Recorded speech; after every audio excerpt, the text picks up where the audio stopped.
जय हिंद साथियों, आपका अपना चैनल ग्रीन डिजिटल स्टडी में स्वागत है।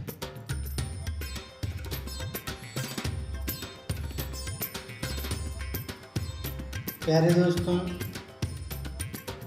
हर बार की तरह मैंने आपके लिए इंडियन पॉलिटी का नेक्स्ट टॉपिक लेकर आया हूँ, क्योंकि आपको पता ही है कि मैं छोटे छोटे सेशन में आपका वीडियो लाता हूँ ताकि आपको ज़्यादा समय ना लग सके और अच्छी तैयारी भी हो सके। तो मैं जो टॉपिक लाया हूँ, आज का टॉपिक है भारत का राष्ट्रपति। आज हम बहुत सारे क्वेश्चन करेंगे जो भारत का राष्ट्रपति से जुड़ा हुआ है ना। तो ध्यानपूर्वक पढ़ेंगे, है ना, क्योंकि अगर इस टॉपिक से क्वेश्चन एग्जाम में आते हैं तो हमें आशा है कि आप ज़रूर ही उस क्वेश्चन को बनाएंगे और एग्ज़ाम में अच्छा स्कोर करके लाएंगे, है ना।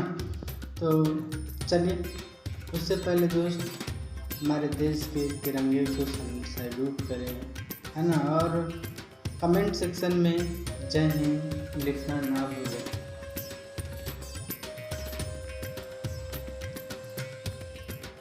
तो मैं क्वेश्चन शुरू करता हूँ दोस्त। उससे पहले कुछ बातें हैं जो ध्यान में रख लेते हैं, है ना। कहता है कि भारतीय संविधान की धारा 52 और 53 में कहा गया है कि भारत के संघ शासन का प्रधान राष्ट्रपति, यानी भारतीय संविधान के धारा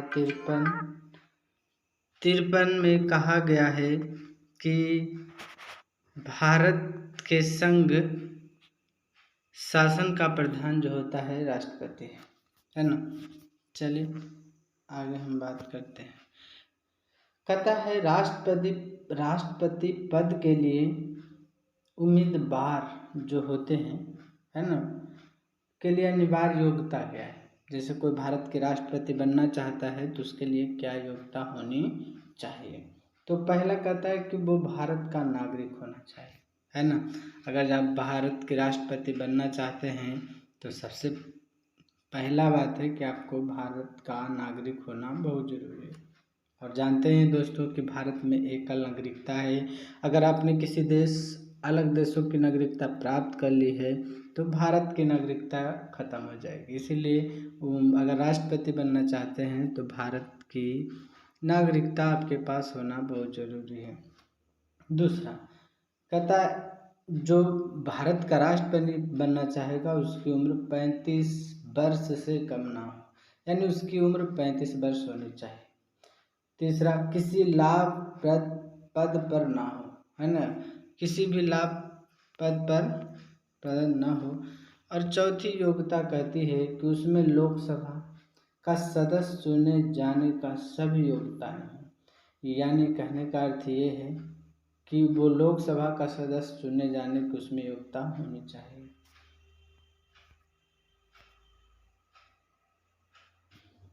और पांचवा है दोस्तों, वह संसद या किसी राज्य के विधानमंडल का सदस्य ना हो। कहने का अर्थ है कि वह जो व्यक्ति जो राष्ट्रपति बनना चाहता है वह संसद या किसी राज्य का विधानमंडल का सदस्य नहीं होना चाहिए। ये सारी योग्यता उसमें होनी चाहिए। इसके अलावा दोस्त कहता है कि राष्ट्रपति का सामान्य कार्यकाल जो होता है 5 वर्ष का होता है ना। चलिए आगे हम बढ़ते अब क्वेश्चन में चलेंगे। इससे सारे जुड़ी क्वेश्चन जितना है हम लोग करेंगे, है ना।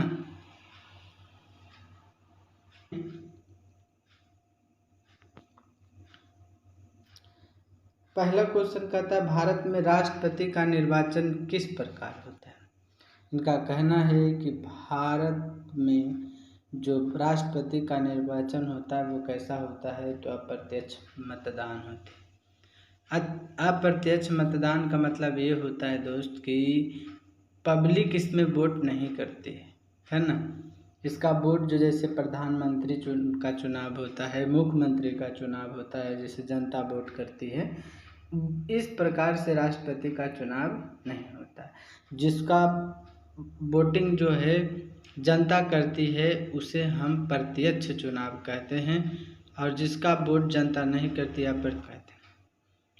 चलिए, इसे अनुपातिक प्रतिनिधि एवं एकल संक्रांत का मत पद्धति द्वारा होता है ना। चलिए अगले क्वेश्चन में बात करते हैं। कहता है भारत का राष्ट्रपति के चुनाव में मतदान कौन करता है। तो भारत, अब ये क्वेश्चन आया कि आखिर ठीक है अप्रत्यक्ष होती जनता वोट नहीं करती है, तो आखिर इसमें वोट कौन करता है। तो भारत का राष्ट्रपति का जब चुनाव होता है तो उसमें मतदान जो है राज्यसभा, लोकसभा और राज्य व केंद्र शासित प्रदेशों के विधान सभाओं का निर्वाचित सदस्य होते हैं वो करते हैं। अगले क्वेश्चन में बात करें दोस्तों, कहता भारत के राष्ट्रपति उम्मीदवार के प्रस्ताव अनुसमर्थन कम से कम कितने सदस्यों द्वारा किया जाना चाहिए। तो इसका राइट आंसर है 50 निर्वाचकों द्वारा, है ना। इससे जुड़ी कुछ बातें हैं। कहता भारत में राष्ट्रपति का चुनाव एकल हस्तांतरित मत प्रणाली द्वारा किया जाता है। अगले क्वेश्चन में बात करें।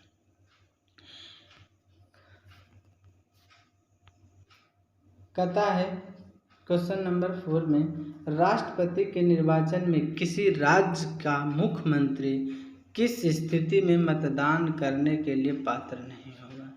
कहता यदि वह, इसका राइट आंसर यदि वह राज्य विधानमंडल के उच्च सदन का सदस्य।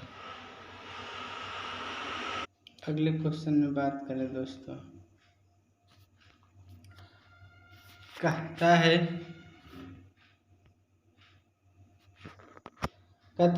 क्वेश्चन नंबर 5 कि कौन राष्ट्रपति के निर्वाचन मंडल का तो भाग है परंतु वह उसके महाभियोग में भाग नहीं लेता। तो इसका राइट आंसर है राज्यों के विधानसभाएं। अगले क्वेश्चन में कहता है संसद अथवा विधानसभा का कोई सदस्य राष्ट्रपति निर्वाचन हो सकता है परंतु उस पर क्या शर्त होनी चाहिए। कहता है कि संसद या विधानसभा का कोई भी सदस्य निर्वाचित हो सकता है लेकिन उसके लिए कुछ खास शर्त हैं। वो शर्त है निर्वाचन होने के उपरांत उसे अपनी सदस्यता छोड़नी होगी।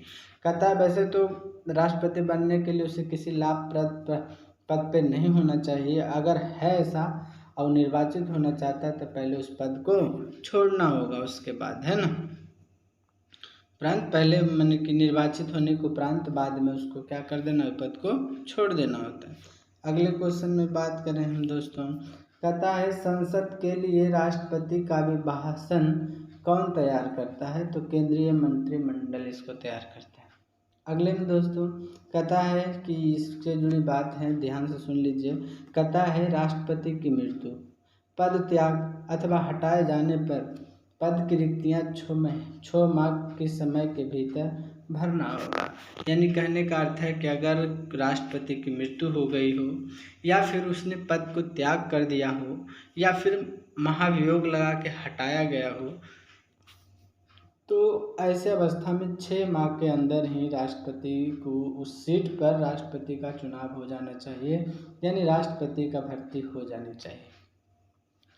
8 नंबर क्वेश्चन कहता है भारत के राष्ट्रपति चुनाव में उत्पन्न विवाद का निपटारा कौन करता है। कहता है अगर भारत के राष्ट्रपति चुनाव में विवाद हो गया तो इसका निपटारा कौन करेगा।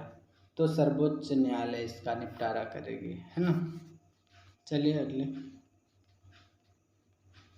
हाँ दोस्तों, उससे पहले अगर आप मेरे चैनल पे नए हैं तो प्लीज़ सब्सक्राइब कर लें और बेल आइकन को प्रेस कर लें। ये आपके लिए हितकारी होगा क्योंकि अगर हम कोई भी वीडियो अपलोड करते हैं तो उसकी नोटिफिकेशन आपको मिलेगी।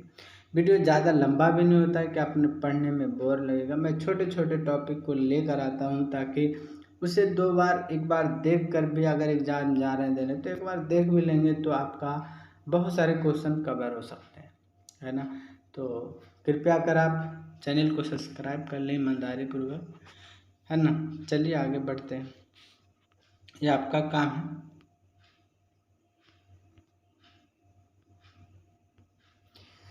कहता है भारत के राष्ट्रपति को उसके कार्यकाल की समाप्ति से पूर्व किस प्रकार के पद से हटाया जा सकता है। कहता है अगर कोई राष्ट्रपति भारत में बन गया है, अब वैसे तो कार्यकाल 5 साल की होती है, अगर कोई चाहता है कि हम इसे हटा दें तो कैसे हटेंगे वो, तो महाभियोग के द्वारा हटेंगे, है ना। इसकी व्यवस्था अनुच्छेद 61 में की गई है महाभियोग का, है ना। चलिए आगे बात कर लेते हैं। कहता है 10 नंबर क्वेश्चन, राष्ट्रपति भारत के राष्ट्रपति को उसके पद से हटाने का अधिकार किसे है, तो सांसद को है ना। अगले क्वेश्चन कहता है संघ के कार्यपालिका शक्तियां किस अनुच्छेद के अंतर्गत राष्ट्रपति में निहित है, तो अनुच्छेद 53 में, है ना। अगले हम क्वेश्चन की बात करें, कहता है कि अनुच्छेद 61 हमने पहले बात किया था कि अनुच्छेद 61 में महाभियोग का व्यवस्था किया गया है ना। कथा अंतर्गत राष्ट्रपति पर महाभियोग संसद के किस सदन के द्वारा प्रारंभ किया जाता है। हमने बताया था कि राष्ट्रपति को हटाने का जो शक्ति होती है सांसद के पास होती है। अनुच्छेद 61 में व्यवस्था की गई है महाभियोग के, जिसके द्वारा हटाया जा सकता है। महाभियोग का 61 में व्यवस्था की गई है, और अगर किसी सांसद इस पर राष्ट्रपति पे महाभियोग लगाना चाहते हैं तो वो लोकसभा राज्यसभा में किसी जगह बिल को ला सकते हैं, लेकिन राष्ट्रपति को 14 दिन पहले इनकी जानकारी होनी चाहिए, ताकि वो क्या करें, जांच को समझ सकें, अपना सफाई दे सकें, है ना। तो इनकी जानकारी उन्हें 14 दिन पहले आपको देना पड़ेगा। चलिए आगे अगले क्वेश्चन में हम बात करें।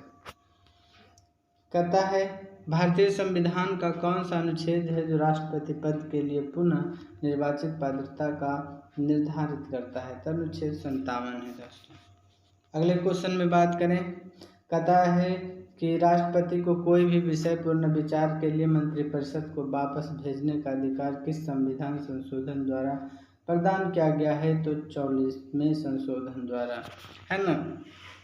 कहने का अर्थ है कि कोई भी आप विषय पे बात करना है, पुनर्विचार है, तो ये जो है संशोधन द्वारा आपको प्रदान किया गया है, अधिकार है जो 44वें संशोधन द्वारा, यानी किसी चीज़ को हम जोड़ भी सकते हैं कहने का अर्थ। अगले बात करें, कहता है भारतीय संविधान के किस अनुच्छेद के अंतर्गत राष्ट्रपति संसद के दोनों सदनों द्वारा पारित किसी भी विधेयक पर कर सकता है, तो वो अनुच्छेद 111 है। अगले क्वेश्चन में बात करें दोस्तों, कहता है किस अनुच्छेद के अंतर्गत राष्ट्रपति कुछ आकस्मिकताओं में राज्यपाल का कार्यों का निर्वहन हेतु बंद कर सकता है, तो अनुच्छेद 160 में है दोस्तों। अगले में बात करें दोस्तों, तो अगला है राष्ट्रपति से संबंधित महत्वपूर्ण अनुच्छेद, है ना। किस अनुच्छेद के तहत हम क्या कर सकते हैं, तो राष्ट्रपति से संबंधित जो अनुच्छेद है उसके बारे में हम बात करेंगे।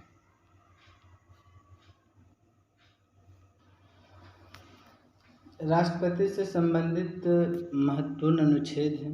अनुच्छेद 52 कहता है दोस्तों कि भारत, अनुच्छेद जो 52 है राष्ट्रपति से संबंधित है। अनुच्छेद 53 है जो संघ की कार्यपालिका शक्ति है। अनुच्छेद जो 54 है राष्ट्रपति के निर्वाचन मंडल के लिए, है ना। अनुच्छेद 55 जो है राष्ट्रपति के निर्वाचन की रीति, है ना, इनके लिए है। और अनुच्छेद 56 है जो राष्ट्रपति के पदाविधि से संबंधित है।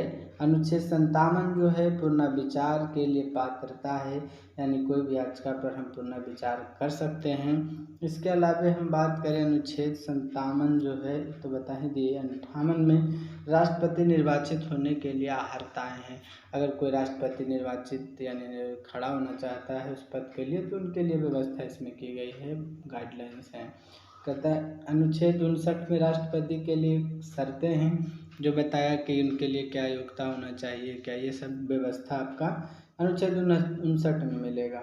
अनुच्छेद 60 से है जो राष्ट्रपति द्वारा शपथ से प्रतिज्ञान है, यानी कि कोई राष्ट्रपति पद पे जीत जाता है चुनाव, तो उनके लिए शपथ होता है वो अनुच्छेद 60 के तहत में बताई गई है। अनुच्छेद 61 में बात करें तो राष्ट्रपति पर महाभियोग चलाने का प्रक्रिया है।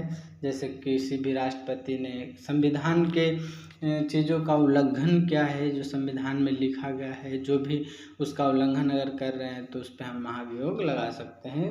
उसकी व्यवस्था अनुच्छेद 61 में की गई है। अनुच्छेद 62 की बात करें तो राष्ट्रपति के पद रिक्ति होने की स्थिति में उसे भरने के लिए निर्वाचन करने का समय और आकस्मिक रिक्त भरने के निर्वाचित व्यक्ति पदी जो है आपका 62 में की गई। यानी कि कभी खाली हो जाए तो उसमें कैसे भरना है, क्या करना है, ये सारी व्यवस्था आपको 62 में की गई है। अनुच्छेद 72 की बात करें तो कहता है कि क्षमा, यादी और कुछ मामलों का दंडादेश, निलंबन, परिहार और लघुकरण राष्ट्रपति की शक्ति है। यानी कहने का अर्थ है कि राष्ट्रपति में वो ताकत होती है कि किसी को अगर मृत्युदंड मिल गया हो तो वो माफ़ कर सकते हैं। राष्ट्रपति का ऐसा पावर है, लेकिन राज्यपाल में नहीं। हाँ, राज्यपाल में पावर है कि वो किसी को क्षमा मुक्त कर सकते हैं, यानी कि दोषी है उसको माफ़ करने की है, लेकिन मृत्युदंड माफ़ करने की शक्ति राज्यपाल में नहीं बल्कि राष्ट्रपति में है ना। अगले बात करें अनुच्छेद 73 में बात करें तो कहता है कि संघ कार्यपालिका का शक्ति का विस्तार अनुच्छेद 73 से संबंधित है। अगले बात करें दोस्तों, कहता राष्ट्रपति की मृत्युदंड के मामले में क्षमादान करने की शक्ति प्राप्त। हमने पहले बताया था दोस्तों कि राष्ट्रपति हैं जो मृत्युदंड को माफ़ कर सकते हैं, यानी किसी को फांसी की सज़ा हो गई तो उनको माफ़ करने की शक्ति है, लेकिन राज्यपाल में ऐसी शक्ति नहीं। हाँ, किसी राज्य में कोई दोषी है तो उसे माफ़ कर सकते हैं, मौका दे सकते हैं राज्यपाल कि चलो माफ़ कर दिया, अगले टाइम से ऐसा ना करना, लेकिन राज्यपाल में मृत्युदंड माफ़ करने की ताकत नहीं है। अगले बात करते हैं,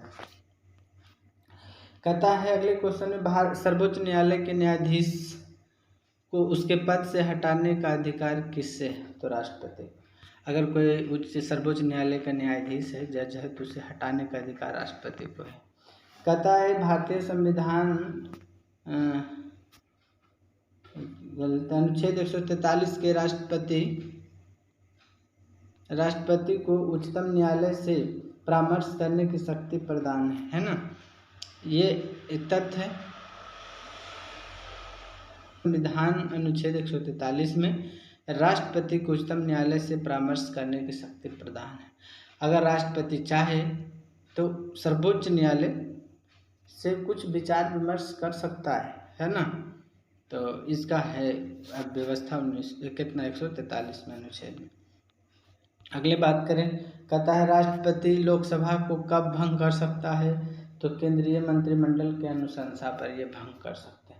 अगले क्वेश्चन में बात करें, कहता है लोकसभा और राज्यसभा का संयुक्त अधिवेशन किसके द्वारा आहूत किया जा सकता है? तो राष्ट्रपति के द्वारा ये किया जा सकता है। राज्यसभा लोकसभा का संयुक्त अधिवेशन मैंने एक साथ जो होती है सेशन उसको कर सकते हैं।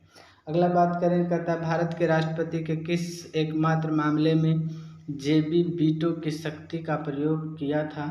तो कहता है भारत जो के राष्ट्रपति हैं वो जेबी वीटो शक्ति का प्रयोग भारत डाकघर संशोधन विधेयक वर्ष 1986 में किए थे, है ना। उससे जुड़ी बातें हैं दोस्त। कहता है भारत के राष्ट्रपति संसद के दोनों सदनों में भाग नहीं ले सकते। कहता है भारत के जो राष्ट्रपति हैं संसद के दोनों सदनों में भाग नहीं ले सकते, है ना। अगली बात करें दोस्तों क्वेश्चन नंबर 21 में, कहता है किसी भौगोलिक क्षेत्र को अनुसूचित क्षेत्र घोषित करने का संवैधानिक अधिकार किसे प्राप्त है? तो राष्ट्रपति को, है ना। यानी किसी भौगोलिक क्षेत्र को अनुसूचित क्षेत्र घोषित करने का अधिकार सिर्फ राष्ट्रपति को है, किसी और में नहीं। चलिए दोस्तों, उससे पहले दोस्त अगर आपको वीडियो अच्छा लगता है तो लाइक करें, इससे हमें मोटिवेशन मिलती है कि नहीं हमारे वीडियो से आपको कुछ न कुछ लाभ मिल रहा है, अच्छा लग रहा है और हमें अगले वीडियो लाने के लिए प्रेरणा मिलती है ना। आगे हम बात कर लें।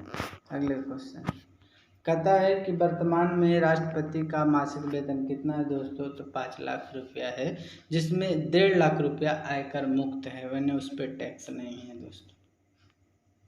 इससे जुड़ी कुछ बातें हैं, है ना, कि राष्ट्रपति द्वारा नियुक्त अधिकारी माने राष्ट्रपति किसको किसको नियुक्त कर सकते हैं, उनके पास इतनी शक्ति है कि किन्हें माने कि किस पद के लिए नियुक्त कर सकते हैं।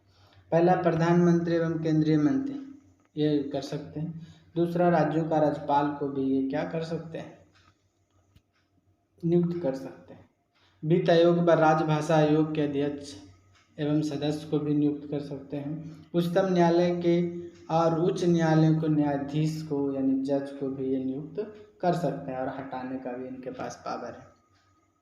भारत में न्यायवादी एवं नियंत्रक का एवं महालेखा का परीक्षक का भी ये कर सकते हैं।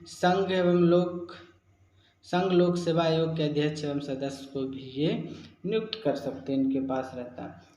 मुख्य निर्वाचन आयुक्त एवं अन्य निर्वाचन आयुक्त को भी ये नियुक्त कर सकते हैं। वित्त आयोग, हाँ उसके बाद है ना दोस्त, संघ लोक सेवा आयोग का अध्यक्ष का भी नियुक्ति कर सकते हैं इनके पास। मुख्य निर्वाचन आयुक्त का एवं अन्य निर्वाचन आयुक्त का भी ये निर्वाचन कर सकते हैं। राष्ट्रीय मताधिकार आयोग अध्यक्ष का सदस्य को भी नियुक्त कर सकते हैं। अनुसूचित जाति व अनुसूचित जनजाति आयोग का अध्यक्ष एवं सदस्य को भी नियुक्ति ये कर सकते हैं, इनके पास पावर है। राज्य संघ एवं राज्य क्षेत्रों के राज्यपालों अथवा एवं प्रशासकों का भी ये नियुक्त कर सकते हैं। दिल्ली व पुदुचेरी के मुख्यमंत्री को भी ये नियुक्त कर सकते हैं, इनके पास पावर है। अगले क्वेश्चन में बात करें दोस्तों, कदादि भारत के राष्ट्रपति के पद रिक्त हो जाएं और कोई उपराष्ट्रपति भी ना हो तब कार्यवाहक का राष्ट्रपति कौन होगा। कहने का अर्थ है दोस्त कि अगर राष्ट्रपति का पद खाली हो जाए तो अगर ऐसे अवस्था में अगर किसी राष्ट्रपति हैं चुने गए हों या त्याग कर दिए, चुने गए और त्याग कर दिए, वैसे तो उपराष्ट्रपति की व्यवस्था है भारत में, संविधान में ऐसा है, लेकिन अगर राष्ट्रपति पद खाली हो जाता है यानी कि त्याग दे दिए या फिर छोड़ दिए है ना, या मृत्यु हो गई, तो ऐसे अवस्था में उपराष्ट्रपति है जो उस पद को संभालता है ना, जब तक कि कोई नया राष्ट्रपति ना बन जाए। लेकिन कभी कभी ऐसा होता है कि राष्ट्रपति तो नहीं है और उपराष्ट्रपति भी नहीं, ऐसे अवस्था में कौन आखिर उस पद को संभालेगा, तो सर्वोच्च न्यायालय के मुख्य न्यायाधीश है जो राष्ट्रपति पद को संभालता है। ऐसा एक ही बार हुआ है जो किसी ने न्यायाधीश के रूप में न्यायाधीश है जो राष्ट्रपति का पद को संभाला। कहता है वह राष्ट्र प्रतिनिधित्व करता है परंतु राष्ट्र के नेतृत्व नहीं करता। कहता है यह युक्ति किस पर लागू होता है, तो भारत के राष्ट्रपति पर ही लागू होता है। यानी कहने का अर्थ है कि वह राष्ट्र का प्रतिनिधित्व तो करता है परंतु राष्ट्र के नेतृत्व नहीं करता, है ना। ये ऐसा किस पे लागू होता है, भारत के राष्ट्रपति। अगला क्वेश्चन कहता है भारत के राष्ट्रपतियों में कौन बिहार के राज्यपाल रह चुके हैं, है ना। तो ये कैसे हैं, जो डॉक्टर जाकिर हुसैन थे जो रह चुके हैं, राज्यपाल भी बिहार के रहे थे और राष्ट्रपति भी। अगले क्वेश्चन में बात करें, कहता है राष्ट्रपति के पदोपरांत पद धारण करने वाले पदाधिकारी कौन, यानी कि राष्ट्रपति के पद प्रसाद प्रांत मानने का मतलब ये हो गया कि उनके अनुसार तो संघ के मंत्री राज्यों के राज्यपाल जो हैं वही करते हैं, जो जिसको चाहे नियुक्त कर सकते हैं, हटा सकते हैं, दूसरे जगह भेज सकते हैं। भारत के महान्यायवादी जो हैं उनको भी यही नियुक्त करते हैं। अगले क्वेश्चन में बात करें, कहता है एक विधेयक जो संसद में प्रस्तुत किया जाता है वह किस प्रकार प्रक्रिया के बाद अधिनियम बन जाता है। तो कहता है कि जब किसी विधेयक को संसद द्वारा प्रस्तुत किया जाता है तो अधिनियम बनने के लिए उस पर राष्ट्रपति का हस्ताक्षर होना बहुत ज़रूरी है। अगले में जब कोई विधेयक संसद के दोनों सदनों द्वारा पारित किया जाए तो वो राष्ट्रपति को उस विधेयक पर अपनी अनुमति रोकने का अधिकार प्राप्त है। कहता है जब कोई विधेयक संसद के दोनों सदनों द्वारा पारित हो गया है तो उसको रोकने की अनुमति राष्ट्रपति के पास है। पहले उसको जांचेंगे अच्छी तरीके से, पूछेंगे, रोकेंगे कि क्या बात है, कैसे क्या है, तो सारी चीज़ को समझने के लिए, रुकने के लिए उनके पास व्यवस्था है, उनके पास ताकत है। अगले बात करें निर्विरोध रूप में चुने जाने वाला भारत का प्रथम राष्ट्रपति कौन है, यानी कि खड़ा हुए लेकिन इनके विरोध में कोई खड़ा नहीं हुआ, तो ऐसे हैं नीलम संजीव रेड्डी, इनके विरुद्ध कोई नहीं खड़ा हुआ था। अगले क्वेश्चन का था भारत के राष्ट्रपतियों में से किनका संबंध ट्रेड यूनियन आंदोलन से रहा है, तो ब्राहगिरी बेकेंट गिरी को जो है ट्रेड यूनियन आंदोलन से संबंध रहा है। कहता भारतीय संविधान भारत के राष्ट्रपति के राज्यों के मुख्यमंत्री को नियुक्त का अधिकार नहीं देता है। यानी भारत के संविधान में भारत के राष्ट्रपति के राज्यों को मुख्यमंत्री का नियुक्त करने का अधिकार नहीं है। अगले क्वेश्चन में बात करें दोस्तों, राष्ट्रपति का कार्यकाल कितना होता है? तो पद ग्रहण के दिन से 5 वर्षों तक होता है। अगले क्वेश्चन, भारत के किस राष्ट्रपति को मिसाइल मैन की संज्ञा दी जाती है? तो डॉक्टर APJ अब्दुल कलाम है। अग्नि जो हमारा है अस्त्र, उसको इनका जो बनाने का जो श्रेय इन्हीं को जाता है। कहता है भारत के मुख्य न्यायाधीशों में किसने राष्ट्रपति के रूप में कार्य किया है? तो जस्टिस हिदायतुल्लाह ने किए हैं दोस्तों। अगले बात करें, कहता धन विधेयक को पुनर्विचार हेतु लौटाने की संवैधानिक विशेषाधिकार राष्ट्रपति के पास नहीं है, ऐसा इनके पास पावर नहीं है। अगले क्वेश्चन में बात करें 33 नंबर, कहता है श्री रामनाथ कोविंद हैं जो भारतीय गणतंत्र के राष्ट्रपति के रूप में कार्य किया था, यानी कि 14वां। यानी कि कहने का अर्थ है दोस्त कि भारत के जो राष्ट्रपति का कैवें नंबर में आते हैं तो 14वें नंबर में आते हैं। अगले बात करें क्वेश्चन, कहता वित्त आयोग का नियुक्ति कौन करता है? तो राष्ट्रपति करता है। अगले में टॉपिक में कुछ देख लीजिए, इसमें क्या दिया गया है दोस्तों। कहता है भारत राष्ट्रपति के रूप में डॉक्टर राजेंद्र प्रसाद ने सबसे लंबी अवधि 1950 से 1962 तक एवं जाकिर हुसैन ने कार्यकाल को छोड़कर सबसे कम। यानी कि कहने का अर्थ यह है कि भारत के राष्ट्रपति के रूप में डॉक्टर राजेंद्र प्रसाद ने सबसे ज़्यादा दिन काम किया है ना, यानी कि लगभग 12 वर्ष, और सबसे कम जो है जाकिर हुसैन 1 वर्ष 11 दिन तक अपने पद पर रहे थे। अब कहता है कि राष्ट्रपति के द्वारा क्षमादान की स्थितियां क्या है? तो पहले जब दंड